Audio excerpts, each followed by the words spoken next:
الله میگه و ما یجحد بآیاتنا، انکار نمیکنه به احکام ما، به دلایل توحید ما، الا الکافرون، بجز از کسایی که کافر عنادی است، تعصبی است، از روی جهالت نه، جاهل نیستن، میدانن حق است، لیکن مواقف دیگه در خطر است به پذیرفتن اینمی حق، از او خاطر وا نمیپذیره. و ما کنت تتلو من قبله، او پیغمبر علیه السلام خود معجزه است، خود نشانه های بالای صداقت خود داره که از خود وجودی پیغمبر بالکل مثل چشم روز و روشن است. پیغمبری که در یک جامعه امی، نه مدرسه است، نه مکتب، نه پوهنتون، حتی بسیار به قدر انگشت افرادی است که تنها خواندن یا نوشتن میتونه، دیگه کل جامعه خانه بدوشت، صحرانشین، بگوی چیسته در دشتا و بیابانا سفر و اقامت میکنه، در بین این مردم شخصیت پیدا شوه در حالی که خود یک روز در مدرسه هم نرفته و سخنی را بگوید که به کل جهان اخطار میده که به مثل ازی سخن بیاره، او کسی آورده نمیتونه. از این که در دلیل مقنع دیگه وجود داره. چقدر امر آسان است که برای ابطال دعوای پیغمبر صلی الله علیه وسلم یک کسی بخیزه و چند آیت با مثل قرآن نوشته کنه و پیش کنه و دعوای پیغمبر از بین ببره. لیکن از یک دهن امی یک کلامی میبره که مشتمل به تمام دقایق و باریکات چه زندگی، چی در دنیا تعلق داشته باشه یا در آخرت. حالی قرآن کتاب برنامه خیلی شامل است، جامع است، همه علوم در قرآن گنجانیده شده. آدم متحیر میشه چطور شده میتونه اینطور پیغمبر آدم نپذیره. از او خاطر الله میگه که تو را در جامعه امی پیدا کردم، تو په دستی راست خود خط نوشته نمی کردی و ناگهانی تور کتاب از زبانت میبرایه. این به خاطر ازی بود که آینده اگر تو در کدام جای درس میخواندی یا نویسنده میبودی، خط نوشته میکردی، خواننده میبودی، حتما میگفتن که پیغمبر اندیشه و نظریات خود به مردم پیش میکنه. این پیغمبر اندیشه و نظریات خود پیش میکنه، این وحی آسمانی نیست. از او خاطر الله میگه که تو را در یک جامعه و محیط پیدا کردم که کس عذر پیش کرده نمیتونه، دلیل پیش کرده نمیتونه. از او خاطر الله میگه و ما کنت تتلو، نبودی که تو تلاوت میکردی من قبلی پیش از نبوتیت، من کتاب، نبودی که میخواندی پیش از نبوتیت، من کتاب کدام نوشته را، یا کتابه ولا تخطه بیمینک، و نمی نوشتی بیمینک به دست راست خود، اذن لرتاب المبتلون، آنگاه لرتاب در شک می افتادن، المبتلون امی دروغ گویا، امی باطل پرستا، کسایی که در ابطال دعوای تو است. این مردم ها باز انتقاد میکرد که پیغمبر خو آدمی دانشمند است، از مفکوری خود بیان کرده رایسته، لیکن تو پیش مثل چشم روزواری به مردم معلوم است که در یک مدرسه نخوانده. چرا؟ ماحول محیطی که تو پیدا شده به همگان معلوم است. بجز از دو سفری که طرف شام داشتی، آیا یک کسی در دو سفر در مدت کم از یک راهب میتونه امچو علومه، امچو قرآن مکمل حفظ بکنه؟ آیا یک دکتری خیلی ورزیده متخصص کل امراض میتونه به یک سفری خود در امریکا یا در آلمان کل امراض تداویش علاجش یاد بگیره؟ کلا قطعا نمیتونه. پس خود دلیل بالای عزیزته. این مردم چرا نمیپذیره؟ خود وجودی تو روشن است. الله تبارک و تعالی به پیغمبر علیه السلام امیت، این کمال پیغمبر علیه السلام است. امی بودن درجه کمال پیغمبر است، چرا که در محیطی که پیدا شد اینطور کلام از پیشش صادر شده که کسی مثل ازی را آورده نمیتونه. اما برای امت امی بودن درست نیست. امت باید تلاش بکنه، کوشش بکنه. از همون خاطر اول وحی آسمانی اقرأ باسم ربک الذی خلق، خلق الانسان من علق، اقرأ و ربک الاکرم الذی علم بالقلم. اول وحی دلالت بالای خواندن و نوشتن میکنه. ترقی و پیشرفت این جامعه انسانی توسط خواندن و نوشتن است. از همون خاطر این تنها کمال در وجود خود پیغمبر بود، نه برای کسی دیگه. بل هو آیات بینات فی صدور الذین، بلکه این قرآن آیات بینات دلایل واضح است، دلایل واضح است، احکام واضح است، فی صدور الذین محفوظ است در سینه های کسانی که اوتوا العلم برشان علم داده شده. کسانی که صاحب علم است این قرآن در قلبای از یا نگهداری شده. الله تبارک و تعالی حفاظت قرآن به صورتهای مختلف کرده. یک صورتش است که الله در اومد کسایی را پیدا کرده که قرآن مکمل حفظ میکنه، مطلب و مقصدش میفهمه. کسی ادناترین حرکتی قرآن تغییر داده نمیتونه. به مرور 1400 سال هم کسی نتوانست که ادنا حرکت یا حرفش تغییر بده. این خود گواه عزیز است که قرآن کتاب لا یتغیر است، قطعا تغییر نمیخوره، در این انحراف صورت نمیگیره. در اینجا کمال فضیلت اهل علم قرآن بیان کرده. تنها حفظ نگفته، بلکه چیسته؟ فی صدور الذین اوتوا العلم، علم برشان داده شده. مراد از علم فهم مطالب کتاب الله تبارک و تعالی است، که با مطالب کتاب الله آشنایی داشته باشه. تنها حافظ شدن کمال نیست تا وقتی که مطالب قرآن ندانی. از همون خاطر است اگر کسی حفظ بکنه مطلب و ترجمه و تفسیر قرآن نگویه، تقوا را در عمر دو دیده نمیتونی. حتما میبینی که او هیچ اعتنا به مسائل دین نداره، همونطور لاوبالیست. خب کسایی که تفسیر و ترجمه قرآن هم قطعش خوانده، باز میبینی که او قاری و حافظ چه قسم اخلاق داره و چه قسم روش داره. از همون خاطر است تاثیرات قرآن به اعتبار مطالب و علمش است، نه به اعتبار الفاظش. الله اینجا فضیلت از یارا بیان میکنه. و ما یجحد بآیاتنا الا الظالمون، انکار نمیکنه به آیاتای ما، به احکام قرآن ما، الا الظالمون، بجز از کسانی که از حد تجاوز میکنه. اونجا و ما یجحد بآیاتنا الا الکافرون، اینجا میگه کل شب طریق حصر ذکر میکنه که غیر از کافرات دیگر انکار نمیکنه. اینجا میگه غیر از ظالما. کافر و ظالم یکی است. خب اول به اعتبار عقیده برش گفت که کافر است، دوم به اعتبار عمل. یعنی دشمنای قرآن و نمو کسی است که عقیدهشان هم خطش علایده است و عمل کردشان هم خطش از اهل قرآن کده چی است؟ بگه علایده است. از همون خاطر عقیده شرک داره، نعوذ بالله، عمل بدعت داره، گاهی در روی سنت روان نمیشه او سنت خوش نداره، نعوذ بالله. الله ما را در جمله مخالفین شمار نکنه. قرآن اینمی قسم مردم ها را میگه که با آیاتای قرآن کریم از آیاتای قرآن انکار میکنه، نمیپذیره، وگرنه مرجع خود قرآن است. و قالوا لولا انزل علی آیات من ربی، گفتند انتقاد و اعتراض چرا نازل کرده نمیشه علی بالای پیغمبر علیه السلام آیات معجزه ها من ربی، از جانب پروردگار. کدام معجزه‌ای که ما پیش میکنیم این را معجزه پیشنهادی میگه. معجزه پیشنهادی ما چرا نمیه؟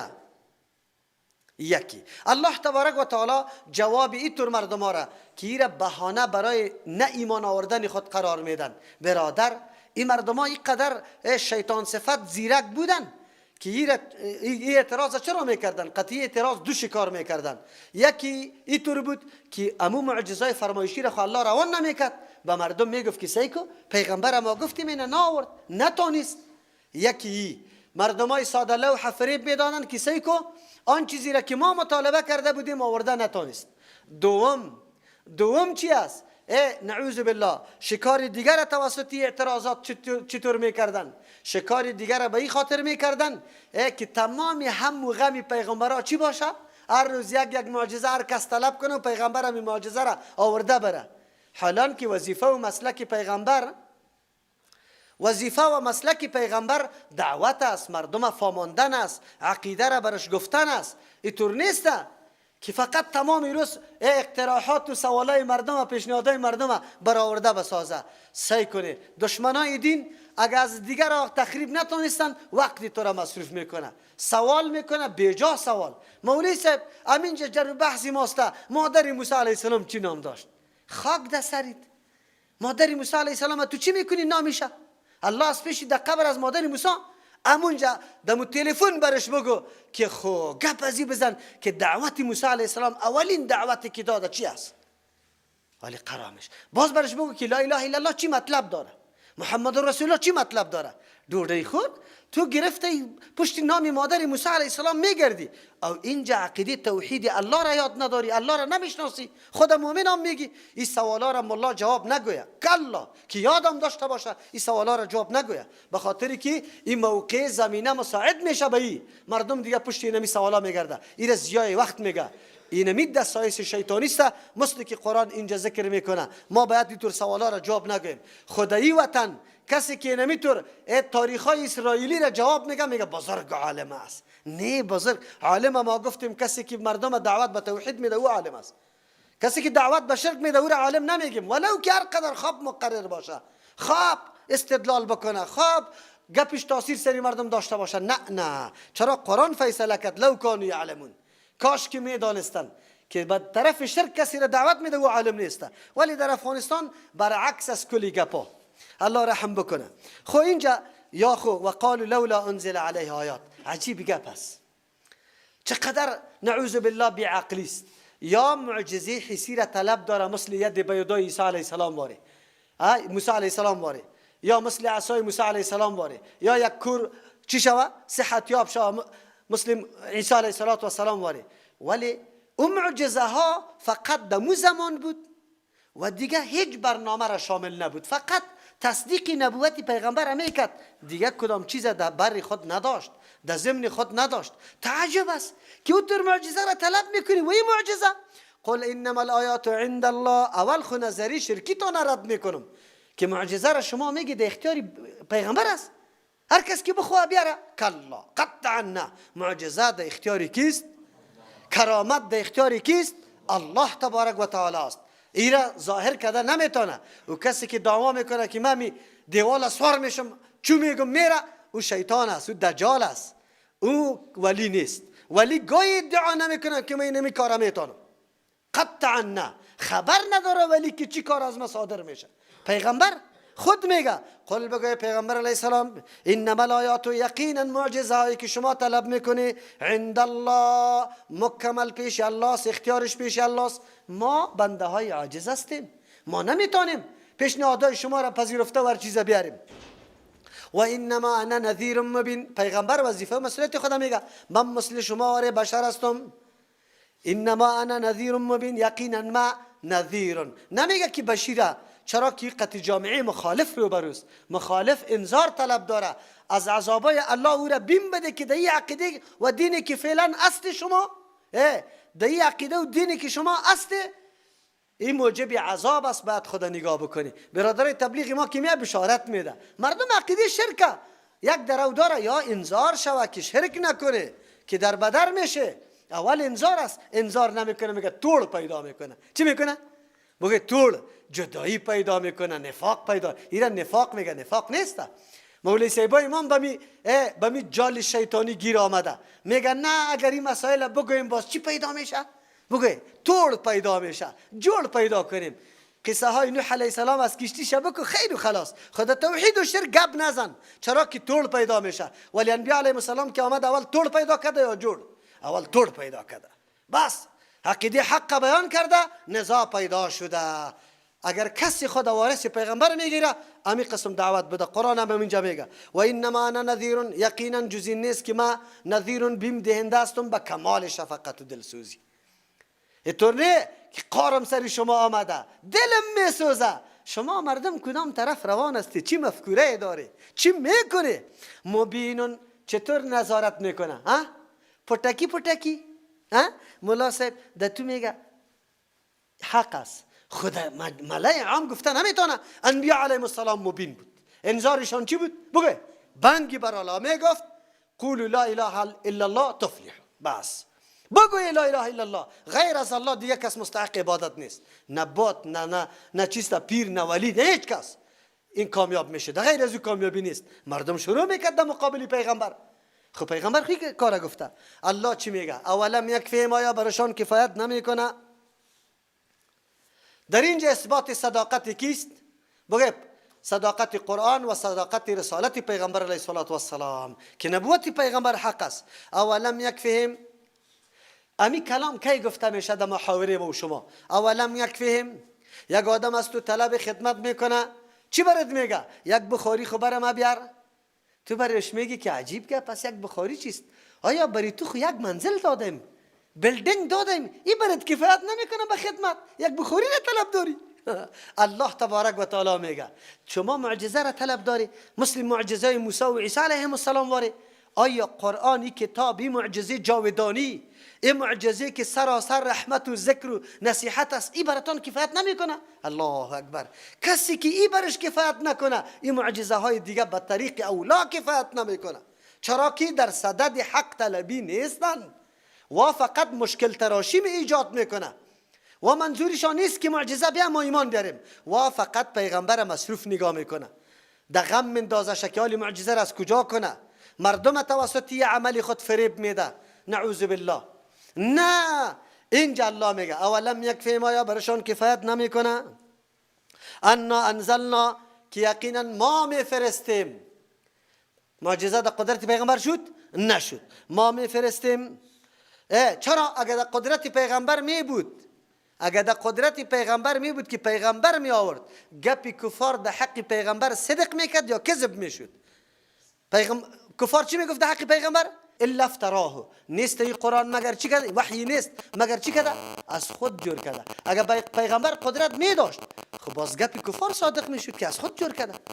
نه، الله میگه انا انزلنا علیک، ما روان کردیم بالای توی پیغمبر علیه السلام الکتاب قرآن. خود چطور قرآن است؟ یتلا، که تلاوت کرده میشه، علیهم، بالای کلگی.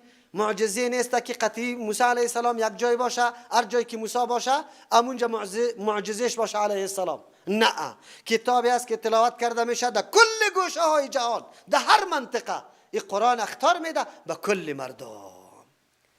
کدام معجزه است؟ الله اکبر. معجزه پیغمبر جاودان است. جاودانی را میگیم تا روز قیامت دیگه پیغمبر وجود نداره، دیگه رهبر وجود نداره، معلم بشریت دیگه وجود نداره. باید چیزی که آورده ایام همین قسم دوامدار باشه، جاودان باشه. از همون خاطر قرآن خودگویاست، معجزه که خودگویاست، خودش بیان میکنه، خودش اخطار میده، خودش چلنج میده، میگه بیار به مسلمه 3 آیت و 2 آیت. ولی معجزه موسی علیه السلام اخطار داده میتونست؟ در هر جای تلاوت شده میتونست؟ خب معجزه موسی علیه السلام فقط دلالت بالای صدق نبوت موسی علیه السلام بود. خب لیکن آیا کدام برنامه در ضمنش بود؟ کدام راههایی را بیان کرده بود برای بشر که شما این کار بکنید دینی مستوی میرسه؟ نه. کدام نصیحت یا داوری از داستانهای انبیای سابقه بود؟ نبود. قرآن است. و این فی ذلک، یقینا در این کتاب آسمانی که قرآن کریم است، نه تنها که معجزه نبوتی پیغمبر صلی الله علیه وسلم است، لرحمت و ذکر لقوم یؤمنون، سراسر رحمت است، برنامه رحمت است. چرا؟ برنامه که قرآن تشریح میکنه اگر سریزی عمل شوه مکمل رحمت جور میشه، رحمت الله دیگه پایان میشه اگر برنامه قرآن تطبیق شوه و عملی شوه و فهم شوه. قرآن نه تنها معجزه بلکه برنامه رحمت است، ذریعه رحمت است. و ذکر، یادداشت است، نصیحت های خیلی مثمر، خیلی ثمر بخش برای ما و شما بیان میکنه. داستانه انبیا علیه السلام تیر نکردیم. ما که امروز در راه دعوت ما هر قدر مصیبت ببینیم، مصیبت خود مقایسه میکنیم با مصیبتی که ابراهیم خلیل الله. کم است مصیبتی ما یا زیاد؟ با 100% به نیم فیصد نمیرسه. پس او پیغمبر اولوالعزم، او شخصی که خلیل الله است، این مصیبت ها را برداشت میکنه، ما تو برداشت نکنیم؟ یادداشت تو برنامه نیست؟ قرآن نه تنها معجزه، قرآن کتاب گویاست، برای تو مکمل راه های هدایت نشان میده. خب برای کی؟ برای کوردلا؟ برای کسایی که قرار زیر صندلی و بخاری خدا نشسته در تلویزیون سیل میکنه؟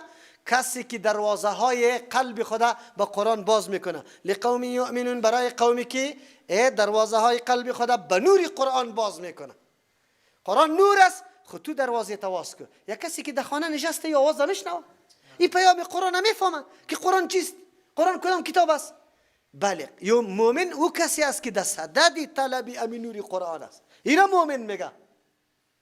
باز کسی دعوا نکنه که من قرآن دوست دارم، قاریای کور طلب کنه که در اونجا برش ختم بکنه او داد بزنه که من محبت قطع قرآن دارم، دروغ میگه.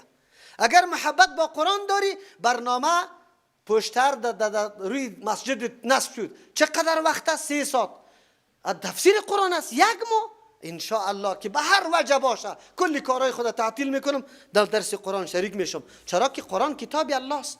یکی از کتاب الله خداگاهی حاصل کنیم. چی پیامی برای ما داره؟ برای ما چی راهی نشان میده؟ ولی ما قلف میکنیم دروازه های دلهای خدا. الله بکنه که در مجلس تو کس نباشه که دروازهش قلف شده باشه. این مشکل گپ است. دروازه اگر قلف شد، باز قدرت الله تا قرآن نور است. خود تو که دروازه را بند کنی از کجا بتابه؟ از کجا بتابه؟ قل کفا بالله بینی، بنی اسرائیل میگفت کی شاهد است سر نبوتی تو؟ الله تبارک و تعالی میفرماید الله شاهد است. شاهد او وقت قوی و معتبر میشه، شاهد او وقت قوی و معتبر میشه که سر تمام جوانب موضوع خود آگاهی کامل داشته باشه. اما شاهد خیلی قوی است.